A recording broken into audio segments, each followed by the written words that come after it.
গর্ভ অবস্থায় কি খেলে সন্তানের গায়ের রং ফর্সা হয়?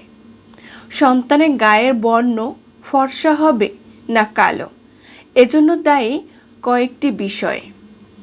১. বাবা মায়ের জিন। ২. মেলানি হরমোনের নিঃসরণ। ৩. জায়গা ও আবহাওয়া। আরও একটি বিষয় তুলে ধরছেন গবেষকরা, গর্ভবতী মায়ের খাদ্য অভ্যাস। তিনি কি খাবার খাচ্ছেন তার উপরও সন্তানের বর্ণ নির্ভর করে।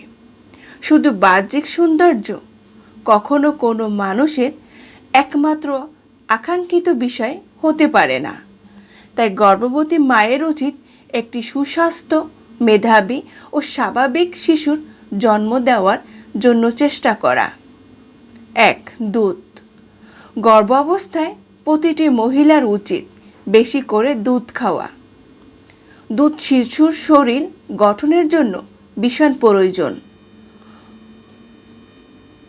প্রচলিত ধারণা মতে দুধ ত্বকের রং ফর্সা করতে সহায়তা করে।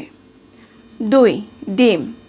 মনে করা হয় দ্বিতীয় থেকে ষষ্ঠ মাসের মধ্যে ডিমের সাদা অংশটা খুব ভালো ফর্সা বাচ্চা হওয়ার জন্য। গর্ভ অবস্থায় নিয়মিত ডিম খাওয়া মায়ের জন্য খুব জরুরি। ডিমের অধিকাংশ পুষ্টিগুণ এর কুসুমের মাঝেই থাকে, তাই কুসুম খাওয়া বাদ দেওয়া চলবে না। ৩. আলমন্ড। কোনো স্ত্রী যদি ফর্সা সন্তান চান তাহলে তাকে গর্ভ অবস্থায় শুকনো বা ভেজানো আলমন্ড বাদাম খেতে হবে। আলমন্ড মিশ্রিত দুধ গায়ের রং পরিষ্কার করতে সাহায্য করে। এটি গর্ভ অবস্থায় খাওয়া উচিত। ৪. জাফরান দুধ। মনে করা হয় জাফরান গর্ভের শিশুর গায়ের রং উজ্জ্বল করতে সাহায্য করে।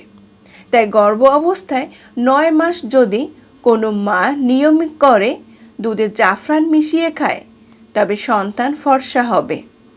৫. ডাব ও নারিকেল। প্রচলিত ধারণা অনুযায়ী ডাবের জল ও নারিকেলের সাদা শাঁস গর্ভের শিশুর গায়ের রং ফর্সা করে। তবে গর্ভ অবস্থায় অতিরিক্ত নারিকেল খাওয়া মোটেও স্বাস্থ্যসম্মত নয়। ৬. চেরি ও বেরি জাতীয় ফল।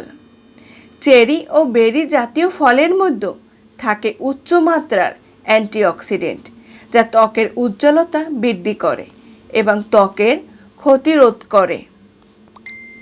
তাই স্ট্রবেরি, ব্লুবেরি, ব্ল্যাকবেরি ইত্যাদি ফল খেলে ত্বক সুন্দর হওয়ার সম্ভাবনা থাকে। ৭. মৌরি। মৌরি ভেজানো পানি ত্বকের রং উজ্জ্বল করতে খুব কার্যকারী। গর্ভবতী মহিলাদের রোজ সকালে মৌরি ভেজানো পানি খাওয়া উচিত। এতে গা বমি বমি ভাবটাও অনেকটা কম হয়। ৮. কমলা লেবু।